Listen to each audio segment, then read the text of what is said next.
In Kansas City, what happened over the course of the past week? Number one, Eric Bieniemy returning as offensive coordinator, even though his contract expired, and there was a weird sense for a little while there that maybe he would not return at all. He will be joined by former Chiefs offensive coordinator Matt Nagy as a senior assistant and quarterbacks coach, replacing Mike Kafka, who has since moved on to be an offensive coordinator. It's going to be Nagy back in the building, Bieniemy still in the building. I know plenty of Bears fans are laughing at Nagy landing in Kansas City, but his work in Kansas City is what got him the opportunity to be a head coach in the first place. Right. I mean, I always thought that was a possibility. I mean, what's there to laugh at? So what? I mean, yeah, he's going back to a place or in a building that he's familiar with, coaches he's familiar with, and he's going to try to rebuild his coaching approach to hopefully that he's going to get a head coaching job once again.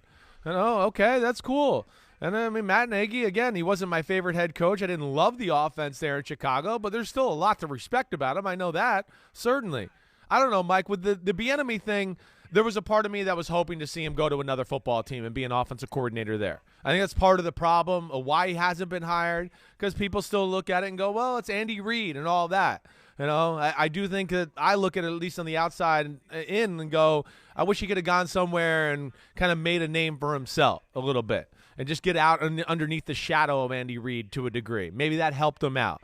That's what I was kind of hoping for, but either way, he's there. And, hey, they got to tweak that offense a little bit. You know, Bieniemy and Reid came up with an offense in Kansas City a few years ago that the NFL had never really seen.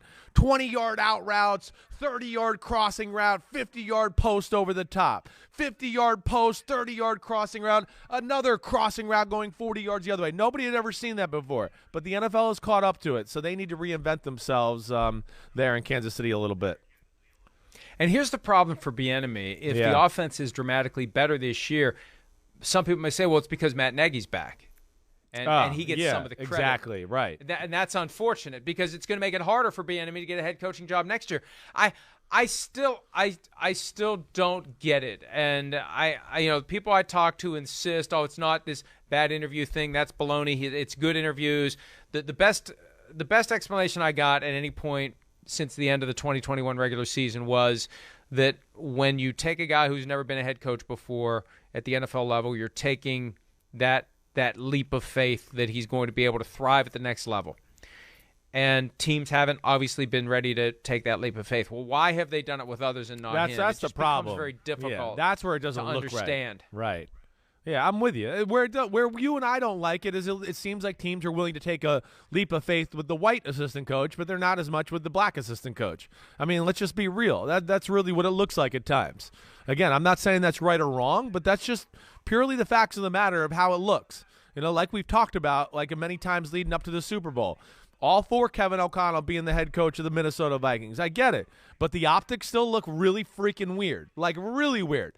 Hasn't called plays in the NFL on the offensive side of the ball, gets a job. Bieniemy, never worse than the sixth, offense in football the last 3 years being the offensive coordinator, hasn't even come close to sounds like getting a job yet. That's where it doesn't seem right, and that's what I think bothers both you and I. And here's the wrinkle in Minnesota that I think adds to the intrigue. Bieniemy was there for 5 years under Brad Childress. He was assistant head coach in 2010 under Brad Childress, running backs coach before that. So they know him. Ownership knows him. There are people in the front office who know him, and they still went with the latest flavor of the month from the Sean McVay coaching tree. And, hey, the next cycle will be the first cycle that we enter post Brian Flores filing his lawsuit. And the lawsuit will still continue. It will still be churning. There will be information now, unless the whole thing gets pushed into arbitration. It will be part of the NFL's landscape. Maybe that will force some of these owners to finally take a leap of faith on a guy who's been sitting there waiting for his opportunity for far too long. Hi, I'm Mike Tirico, and thanks for watching. Make sure to hit subscribe for the latest news and highlights from NBC Sports.